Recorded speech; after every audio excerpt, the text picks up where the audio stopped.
Hello అండి, I'm doctor Keerthi, fertility expert, 49 hospital Vizag branch నుంచి మాట్లాడుతున్నాను.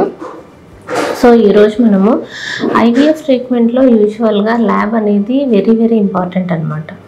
సో మీరు తీసుకునే ఇంజెక్షన్స్ అన్నీ ప్రాపర్గా తీసుకుని మీకు ట్రీట్మెంట్ అంతా కరెక్ట్గా జరిగినా కూడా సో మీ ఎంబ్రియోస్ ఇవన్నీ ఫామ్ అయ్యే మెయిన్ ప్లేస్ ఏంటంటే ల్యాబ్ అనమాట. సో ఈ ల్యాబ్లో మనకి 49లో కొంచెం మంచి మోడర్న్ టెక్నాలజీ అనేది అవైలబిలిటీలో ఉంది. సో అందులో ఒకటి మెయిన్గా ఏంటంటే ఇది జిల్ట్రిక్స్ అలారం సిస్టమ్ అని ఒక సిస్టమ్ అనేది అవైలబిలిటీలో ఉంది.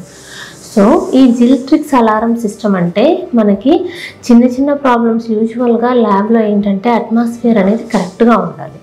సో ఈ ల్యాబ్ అట్మాస్ఫియర్ని మెయింటైన్ చేయడానికి ఈ జిల్ట్రిక్స్ అలారం సిస్టమ్ అనేది యూజ్ అవుతుంది. అంటే ఆ ల్యాబ్ ఎన్విరాన్మెంట్లో కానీ ఆ ఎయిర్ క్వాలిటీ కానీ రిమైనింగ్ కొన్ని pH అని ఇలాంటివి చాలా పారామీటర్స్ అనేవి ఉంటాయి మనకు ల్యాబ్లో.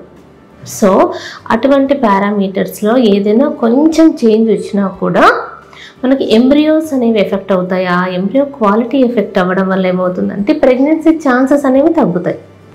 సో ఇటువంటి పారామీటర్స్ అన్నీ కరెక్ట్గా ఉన్నాయా లేవా అని చెక్ చేసుకోవడానికి మనకి ఈ జిల్ట్రిక్స్ అలారం సిస్టమ్ అనేది యూజ్ అవుతుంది. సో ఇందులో మనకు మైనర్ వేరియేషన్స్ వస్తే వెంటనే ఇది ఒక అలారం సిస్టమ్ అనమాట.